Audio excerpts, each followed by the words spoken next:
जितेंद्र नारायण ने Calcutta high court में अंतरिम जमानत की अर्जी दायर की। कलकत्ता के उच्च न्यायालय पोर्ट ब्लेयर में सर्किट बेंच आपराधिक विवेद 21/10/2022 क्रमांक 1 कोर्ट नंबर 29 सुवायान CM अर्जी डाली थी।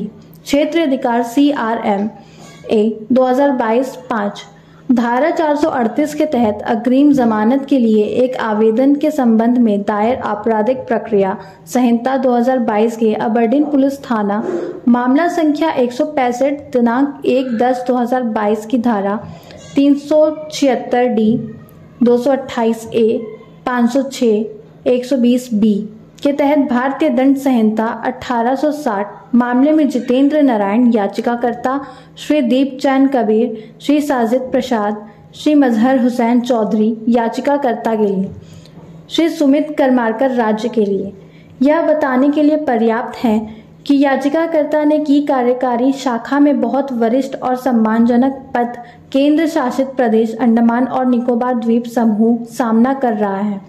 अबरडीन पुलिस स्टेशन के संबंध में एक जांच FIR आरोप पर मामला क्रमांक 165 दिनांक 1 अक्टूबर 2022 की उसने अन्य आरोपियों के साथ मिलकर सामूहिक बलात्कार किया। पीड़ित वास्तविक शिकायतकर्ता पर 14 अप्रैल 2022 और 1 मई 2022 को यह भी ध्यान देने योग्य है कि शिकायतकर्ता ने धारा 156(3) के तहत आवेदन दाखिल किया। 30 सितंबर 2022 के दंड प्रक्रिया संहिता जिसके आधार पर उक्त थाना मामला दर्ज कर लिया गया। हम यह भी महसूस करते हैं कि याचिकाकर्ता 21 जुलाई 2022 को दिल्ली स्थानांतरित कर दिया गया और वह अपने नए कार्यभार में शामिल हो गए।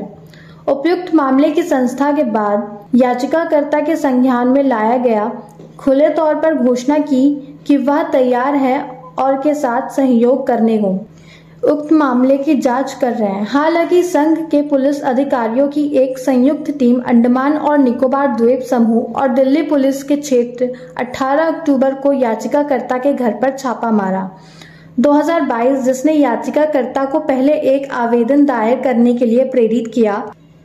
माननीय दिल्ली उच्च न्यायालय ट्रांजिट अग्रिम जमानत के लिए प्रार्थना कर रहा है। Delhi high court single bench ने दी अंतरिम राहत।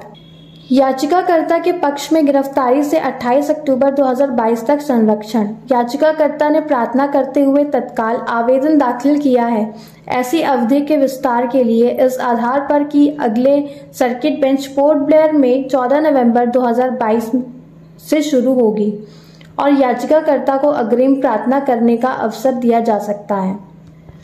पोर्ट ब्लेयर में सर्किट बेंच के समक्ष जमानत विद्वान लोक अभियोजक ने उठाया याचिकाकर्ता की ओर से की गई प्रार्थना के खिलाफ आपत्ति। यह विद्वान लोक अभियोजक इंचार्ज द्वारा प्रस्तुत किया जाता है कि 28 अक्टूबर 2022 को तत्काल मामला तय किया जा सकता है। अगले अवकाश पीठ और विद्वान लोक अभियोजक प्रभारी अगले सर्किट बेंच के समक्ष केस डायरी करेंगे। हमारा विचार है कि न्यायिक अनुशासन नहीं, अवकाश पीठ के समक्ष मामला तय करने की मांग जिसकी हम हैं, पार्टियां नहीं।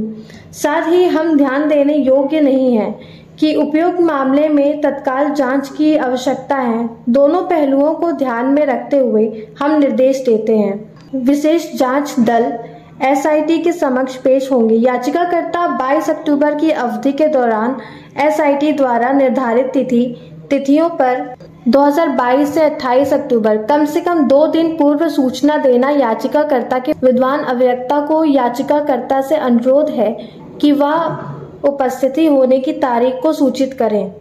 याचिकाकर्ता ने SIT के समक्ष याचिकाकर्ता को तुरंत बाद ऐसी सूचना की प्राप्ति या SIT पूछताछ के लिए खुला है और उदाहरण के रूप में अन्य सभी कदम उठाए, चिकित्सा परीक्षा आदि। चिकित्साकर्ता, याचिकाकर्ता और अभियोजन पक्ष मामले को रखने के लिए स्वतंत्र है।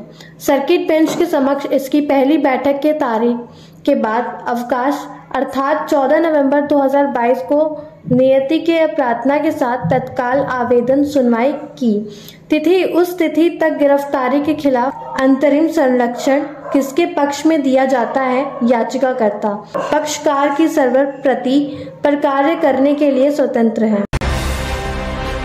अंडमान से जुड़ी सभी छोटी बड़ी खबरें देखने के लिए हमारे अपने न्यूज आज तक यूट्यूब चैनल को सब्सक्राइब करें और बेल आइकॉन प्रेस करना ना भूलें। हमारा अपना न्यूज आज तक, अब सच देखेगा अंडमान।